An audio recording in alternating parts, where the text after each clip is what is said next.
누가 읽을까? 예, 세 번. 제가 세 번역으로 읽겠습니다. 6장 20절이요. 잠언. 아이들아 아버지의 명령을 지키고 어머니의 가르침을 저버리지 말아라. 그것을 항상 네 마음에 간직하며 네 목에 걸고 다녀라. 네가 길을 갈 때 그것이 너를 인도하여 주며 네가 잠잘 때에 너를 지켜주고 네가 깨면 너의 말벗이 되어줄 것이다. 참으로 그 명령은 등불이요 그 가르침은 빛이며 그 훈계의 책망은 생명의 길이다. 이것이 너를 악한 여자에게서 지켜주고 음행하는 여자의 호리는 말에 네가 빠지지 않게 지켜준다. 네 마음에 그런 여자의 아름다움을 탐내지 말고 그 눈짓에 홀리지 말아라. 과연 창녀는 사람을 빵 한 덩이만 남게 만들며 음란한 여자는 네 귀중한 재산을 생명을 앗아간다. 불을 가슴에 안고 다니는데 옷이 타지 않을 수 있겠느냐? 숯불 위를 걸어 다니는데 발이 성할 수 있겠느냐? 남의 아내와 간통하는 자가 이렇다.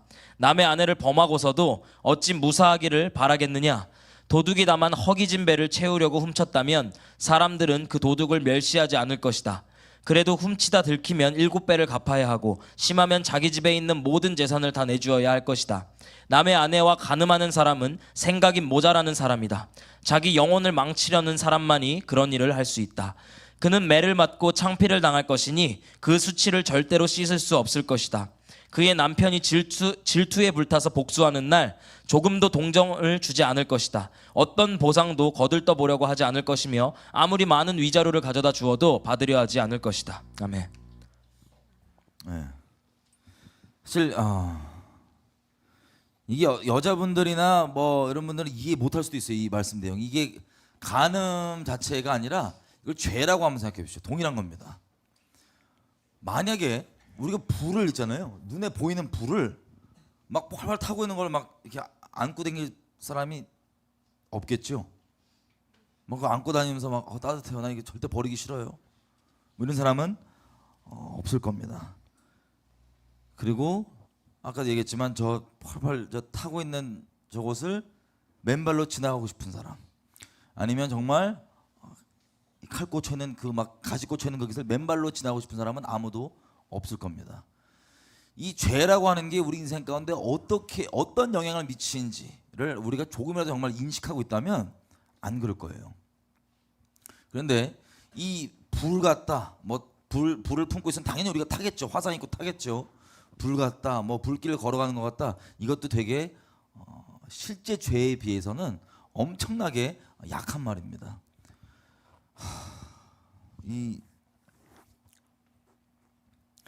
저희가 이제 그 주변에서 저도 그렇고 각자 이렇게 상담을 오시는 분들이 많아요. 어떤 상담이냐면 죄에 대한 상담입니다. 죄에 대한 상담. 계속 와요. 계속 옵니다. 죄에 대한 상담들인데 여러 케이스가 있는데 얘기를 하다 보면 진짜 너무 안타까워요. 너무 안타까워요. 뭐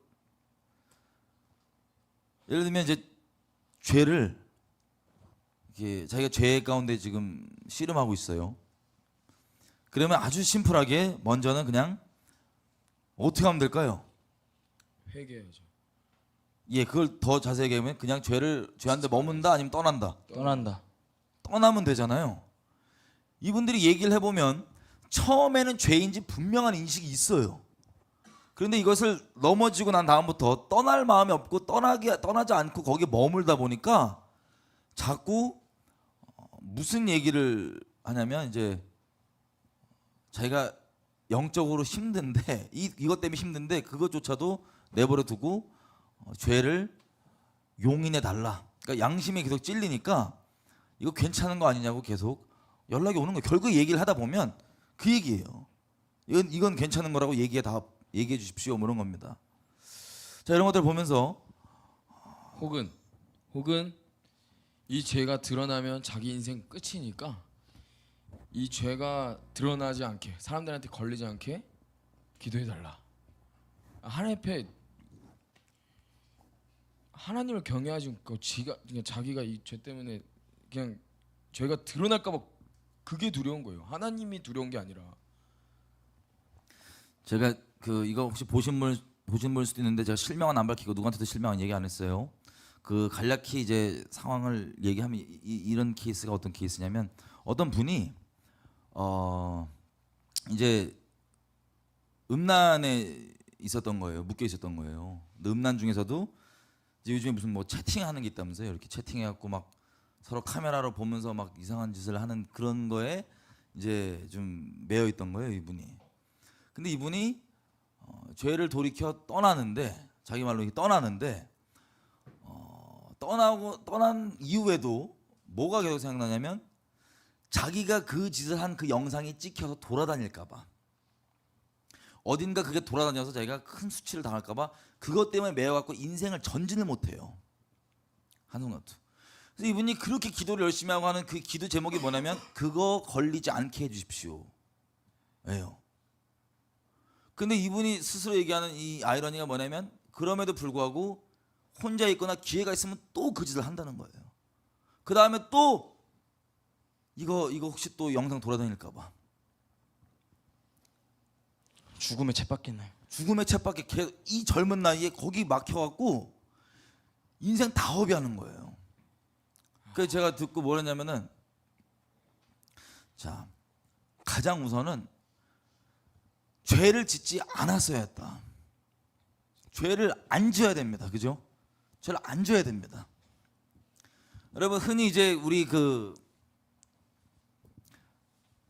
이 부분까지 나누면 너무 딥한데 여러분 예배당에서 이런 얘기 많이 들어보셨을 거예요. 죄를 안 질 수가 없다 라는 얘기 들어보셨어요? 안 들어보셨어요? 여러분 이 진리일까요? 거짓말일까요? 얘기해보세요. 진리일까요? 거짓말일까요? 거짓말입니다. 거짓말입니다. 요한 1서를 쫙 한번 오늘 이제 기도하시고 쭉 보시면 이게 승리해서 죄악 가운데 머물 수가 없다는 얘기들 쭉 하는 거예요. 그래서 주님 앞에 담대하고 거리낌이 없는 자들은 주님 앞에 무엇을 구하시든 주님과 교통하고 기도한다고 하는 그 내용들, 이게 쫙 그런 내용들입니다. 그런데 잘 들으세요. 오해 없이 잘 들으셔야 돼요. 이 죄 얘기하면은 우리가 존재가 죄인이다 보니까 죄를 짓고 싶은 그 핑계거리로 모든 걸 다 바꿔버리기 때문에 얘기를 해도 아무리 똑바로 성경대로 얘기를 해도 자기 듣고 싶은 대로 듣고 바꿔버려요. 잘 들으셔야 됩니다. 거짓말에 속아서 넘어졌어요. 어떤 사람이.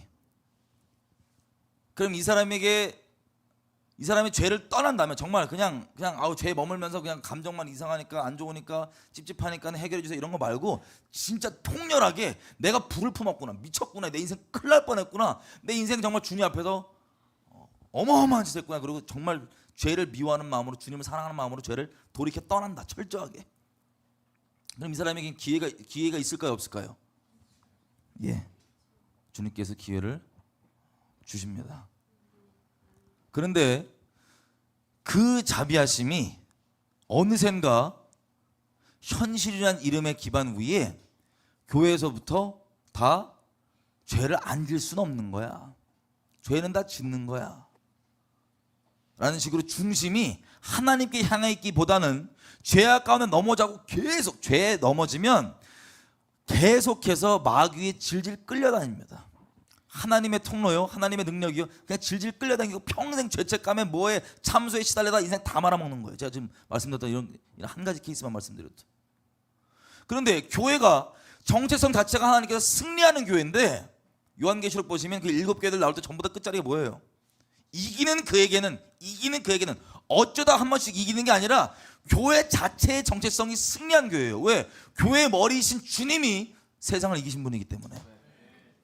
그 승리의 정체성으로 나아가야 되는 이 교회의 중심이 어디에 있냐? 하나님을 사랑하고 하나님 경외하면서 죄를 미워하고 막 이 끔찍하게 여기 중심 가운데 있는 게 아니라 넘어진 다음에 하나님의 자비를 받으면 그 자비함을 얻고 그 자비하심 때문에 더더욱 하나님께 나가야 되는데 놀랍게도 우리가 지금 무슨 짓을 하고 있냐? 하나님의 그 기회를 주신 자비하심을 가지고 오히려 나를 위한 죄 핑계거리로 만들어버리고, 그리고 죄에 머물르게 만드는 교리거리로 만들어버리고, 그리고 다른 사람들도 하여금 죄악 가운데 머물 수 있도록 그렇게 만들어버리면서, 이게 잘 들으세요, 신앙 성숙이라는 간판을 가지고 교회를 완전 박살내놓고 영광의 교회를 창녀로 만들어버렸습니다. 능력의 교회를 아예 무능력 자체로 만들어버렸습니다. 이게 아까 말씀하셨던 게 죄를 성경에서는 말씀하기를 죄를 짓지 않고 성령의 인도하심을 따를 수 있다, 죄에 승리할 수 있다라고 가르치는데 경험들이 있잖아요. 살아보니까 그렇죠. 안 되더라. 내가 경험해 보니까 이렇게 해서 또 살아봤는데 안 되더. 이 경험들이 저한테는 굉장히 독이었어요. 어른들이 경험했던 말씀들을 했을 때 안 되더라라는 이 이야기들을 들으면 마음이 엄청 상해요. 엄청 상하지. 어릴 때부터 그랬어요, 그럼. 사실. 나도 근데, 그랬어. 교회 안에서도 그랬고, 예를 들어서 그냥 심플하게 얘기하면 이번에 저 결혼을 준비하는 과정에서도 누구 하나 이 결혼이 예수님이 인도하셔서 된다라고 얘기해 주는 사람보다 다들 이미 목사님들 포함해서 제 주변에 조언해 주시는 분들이 계속 그 현실적인 문제들과 본인이 결혼해서 살았을 때의 어려움들 있잖아요. 그런 것들을 경험적으로 계속 쏟아내니까 어느 순간 제가 이걸로 인식을 하게 되는 거예요. 근데 그때 어떤 분들이 하나님의 사람들이죠. 그분들이 등장해서 말씀으로 도전을 해주실 때가 있어요. 말씀이 이렇게 써 있으니까 이렇게 해야 된다라고 말씀으로 딱 가르쳐 주면, 그거를 믿음의 도전을 딱 해주시면 제가 믿음으로 그걸 취하면 실제 믿음대로 그렇게 역사가 되는데, 계속해서 경험적으로 우리가 살아가는 이 라이프 스타일에서 일어나는 일들 포함, 방금 얘기했던 이 죄와 관련된 것도 포함, 분명히 우리가 이거에 대해서 성경적으로 도전해주면 믿음 있는 사람, 하나님 아는 사람들은 그걸 가지고 해서 믿음을 취해서 나갈 수 있게 하는데, 아예 그것들을 경험적으로 차단해 버리는 것 같아요, 사람들에게서. 아까 여기 데니도 얘기할 때 어렸을 때부터 죄 안 지을 수 없다고만 계속해서 들었다고 얘기했는데 보편적으로 다 그러거든요. 죄는 안 지을 수 없다. 여러분 만약 경험했으신 분들 생각해 보십시오. 죄를 안 지을 수 없다라고 여러분들 들어왔는데, 죄를 지으면 여러분 영적으로 온전해요? 아니면 엄청 힘들어요? 엄청 힘들어요. 그죠? 이 마귀가 거짓말로 하나님의 자비하심을 아예 그냥 죄를 안 지을 수 없다라고 하는 거짓말로 딱 교리화 시켜갖고 여러분들 그 쳇바퀴를 계속 넣어갖고 돌리는 거예요. 제가 하나님을 만나고, 누나 다 그렇지만 하나님과의 인격적인 만남이 시작되면 내 안에 있는 죄성들과 싸우기 시작하잖아요. 하나님의 것이 아닌 것들과 부딪히게 될 수밖에 없잖아요. 빛과 어둠은 섞일 수가 없고 거짓과 진리는 섞일 수가 없는 것처럼 내 안에 인간의 것, 거짓된 것이 하나님의 것과 부딪히면서 내 안에 너무나 소갈이를 하기 시작했어요. 음란부터 시작해서 모든 죄성들이 나오기 시작하는데 너무 힘든 거예요. 하나님 앞에서 내가 이 죄성을 어떻게 해결해야 될지 진짜 미치겠는 거예요. 이길 수가 없는 것 같은 거예요. 근데 성경은 이길 수가 있다 그러는데, 내가 이거 어떡하지, 너무 힘든데, 죄와 싸우는 게 너무 힘든 거예요. 어떻게 해야지 계속 고민하다가 저를 그때 이제 제 옆에 계셨던 이제 전도사님, 목사님 다 찾아갔어요. 근데 하나같이 들었던 말씀이 뭐냐면, 그때는 원래 그렇게 싸워. 근데 어쩔 수 없는 거야. 하나님 사랑의 하나님이야. 그 얘기 딱 듣는 순간 제 안에 합리화 쫙 돼요. 그러니까 그 경험적 패배가 해봤으니까 안 된 거잖아요. 그렇지. 근데 그거를 본인만 안 된다고 하고 말씀을 가르쳤으면 좋겠어, 나는. 여러분 경험이 만약에 진리를 증거하지 않으면 회개하시면 됩니다. 이해되세요? 여러분의 아멘. 경험이 진리가 아니고 하나님 말씀대로 세상 돌아가기 때문에 여러분이 말씀이 믿음으로 서면 그 말씀을 체험하고 맛보게 됩니다. 근데 그게 아니라 체험하지 못했다면 우리가 회개하는 거예요. 진리가 맞는 거니까. 내 경험이 맞는 게 아니라고요. 내 경험이 진리와 상충되면 내가 잘못한 거예요. 아멘이죠? 아멘. 근데 그렇게 되는 게 아니라 넘어졌을 때 그것들을 하나님의 크신 자비로 다시 일어나라고 기회를 줬더니, 그 기회가 방금 말씀드린 것처럼 마귀에게 아예 그냥 승리 딱지를 붙여주고 나 그 종으로 질질 끌려 살겠다고 하는 이 거짓말로 묶어놓는 그런 결과가 지금 이 시대 가운데 교회들이 만연함에도 불구하고, 여러분 똑바로 된 교회 하나만 있으면 나라 뒤집어진다니까요. 그게 정상이에요. 똑바로 된 그리스도인 두세 명만 있으면 나라 뒤집어져야 돼요. 아멘. 자, 보세요. 아까 말씀드렸던 그 청년이, 제가 이렇게 얘기했습니다. 솔루션을 뭐라 그랬냐? 죄를 안 져야 되는데 졌지 않느냐. 그러면 거기 매이지 말고 이제라도 정말 철저하게 마음을 돌이켜서 주님께 나가라. 그 대신에 그 대가가 있을 수 있다. 이런 거예요. 여러분 나무에다 못을 박잖아요. 못이 죄라고 치면 나무에다 못을 박았어요. 하나님께서 하나님께 돌아가면 못을 빼주시지만 못 자국이 남아있을 수 있어요, 없어요? 남아있습니다. 죄의 대가가 엄청나게 큰 겁니다. 죄는 대가가 없지 않아요. 엄청나게 커요. 죄의 대가가 엄청나게 큰데 세상에 어떻게 죄를 너는 죄랑 섞여 살 수밖에 없다라고 가르치냐고요. 우리가 인생 예수님을 알던 모르던 다 망가지고 깨지고 관계 깨지고 가정끼리 상처 있고 뭐 그 모든 것들의 근원이 뭐냐면 죄입니다. 그래서 제가 그 청년한테 그랬어요. 안 졌으면 좋겠지만 절대 안 졌으면 참 좋겠지만 이미 졌지 않느냐. 너 이제라도 통렬하게 마음 돌이켜서 주님께 나오자. 그 대신 대가가 있으니까 너 그거에 대해서 그거를 혹시 하나님께서 필요에 따라서 이게 드러나야 된다고 여기신다면 맡기고 그냥 가라. 거기 매여 있지 마라. 그게 죄값이다. 안 졌으면 정말 좋았겠지만 그게 죄값이다. 여러분 세상에서도요 죄를 지면 죄의 값을 치러야 됩니까 안 치러야 됩니까? 치러야죠. 여러분 혹시 여기 있는 분들도 그렇고 저도 그렇고 드러난 죄가 있고 안 드러난 죄가 있을 수 있습니다. 근데 중요한 것은 죄에 대한 것들은 반드시 대가가 지불이 됩니다. 죄를 두려워할 줄 모르면 하나님 사랑한다 그러면서 죄를 안 두려워한다. 이거 창녀예요. 우리가 하나님의 신부다라고 뭐라고 얘기하면서 하나님을 경외하지 않고 죄를 미워하지 않는다. 이거 창녀예요. 하나님한테도 친밀하고 죄한테도 친밀하고 제 표현을 친밀하게 아주 약하게 썼는데 그런 겁니다. 여러분 이 시대 가운데 하나님을 향한 경외함과 죄를 미워함 없이 친밀함만 가르친다. 성경적이지 않아요. 어디에 써 있냐? 시편 가보겠습니다. 시편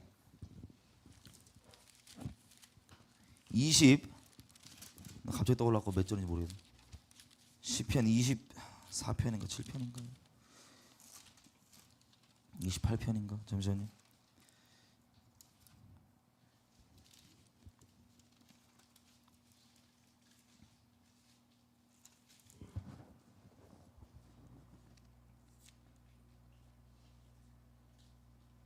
나 진짜 죄송한데 찾아주세요. 여호와의 친밀함이 경외한 자에게 있으며 그가 저에게 언약을 보이시리로다. 몇 절인지 모르겠어. 몇 절이죠? 20 몇 편인데 25편이요? 아 여기 25편 14절 감사합니다. 보세요. 여호와의 친밀함이 누구에게 있냐면요 하나님을 경외하는 자에게 있습니다. 그 언약을 저에게 보이시리로다. 여러분 우리가 지금 얘기하는 이 친밀함은요 죄에 대한 통행 프리패스권도 아니고 자유용권도 아니고 하나님을 경외하는 자들에게 보여지는 하나님의 특권입니다. 하나님을 경외하는 게 뭐예요? 우리가 저번 시간에 다뤘나요? 잠언 8장? 잠언 8장 다뤘죠? 처음 보시는 데서 잠언 8장 13절 잠언 8장 13절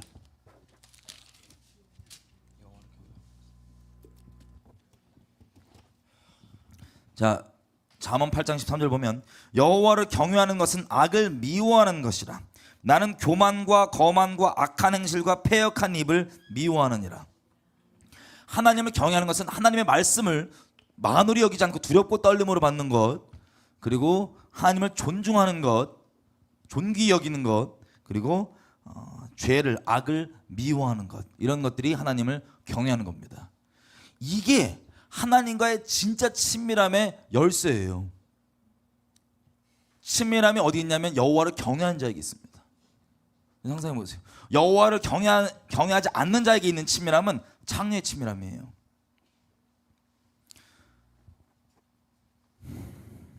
얘기하면 마음 상할까 봐. 얘기하면 이것도 회개해야 돼요. 제가 한창 신부 막 영성 운동 한창 할 때 한 10년 전이었던 것 같아요. 제 주변에 막 친밀함 뭐 신부 얘기하는데 진짜 미안한 얘기인데 죄를 미워하지도 않고 죄 한가운데 널브러져 돌아다니면서 친밀함 얘기하면서 창녀짓거리 하고 있는 거예요. 제가 그걸 미워하는 마음으로 얘기했습니다. 그럼 창녀 아니냐 그게. 하나님한테도 이러고 죄한테도 이러고 필요할 때마다. 그럼 그게 순결한 신부가 아니고 창녀 아니냐. 엄청 욕먹었거든요. 치유받아야 된다고. 여러분 마찬가지로 이게 지금도 그대로 흘러오고 있다고 봐요. 저는. 왜냐하면 그 친밀함이 진짜 경외함에 기반한 친밀함이 늘어나면 늘어날수록 거룩해집니다. 죄를 떠나게 되고 악을 미워하게 됩니다. 근데 아까 얘기했던 신앙 성숙 뭐 여러 가지 모양들이 우리로 하여금 친밀함을 얘기하면서도 그렇게 되는 것들.